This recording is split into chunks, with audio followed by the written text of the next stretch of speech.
جس کا مقصد سرحد پر طاقت کے توازن کو مستقل طور پر اپنے حق میں بدلنا ہے۔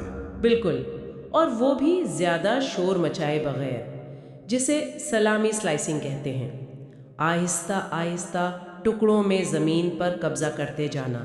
تو اگر ہم ان دونوں کو ساتھ ملا کر دیکھیں تو ایک بہت ہی واضح تصویر بنتی ہے۔ ایک طرف امریکہ ایران کی کھلی کشیدگی ہے، حکومت کی تبدیلی کی کوششیں، دھمکیوں کی جنگ، اور دوسری طرف چین بھارت سرحد پر زمینی حقائق کو خاموشی سے تبدیل کرنے کی ایک منظم حکمت عملی، جہاں ہر محاذ پر کام ہو رہا ہے۔ ایک تنازع بہت شور مچا رہا ہے اور دوسرا خطرناک حد تک خاموش ہے۔ بالکل، آخر میں ایک سوچنے کے لیے سوال چھوڑ جاتی ہوں۔ اس طرح کے تنازعات میں زمین پر کنٹرول اور بیانیے پر کنٹرول، یہ اکثر ایک ہی سکے کے دو رخ ہوتے ہیں۔ صحیح۔ آج زیر بحث مواد نے زمینی قبضے اور فوجی حکمت عملی پر تو روشنی ڈالی، لیکن یہ ایک گہرا سوال پیدا کرتا ہے، ہر فریق کی جانب سے معلوماتی میدان میں جنگ کیسے لڑی جا رہی ہے؟ مطلب پروپیگنڈا، سوشل میڈیا اور خبروں کے ذریعے۔ جی، اور اس کا حقیقت کو سمجھنے کی کوشش کرنے والے کسی بھی شخص کے لیے کیا مطلب ہے جب زمین پر ہونے والے واقعات اور ان کے بارے میں بتائی جانے والی کہانیوں میں ایک بہت بڑا فرق ہو؟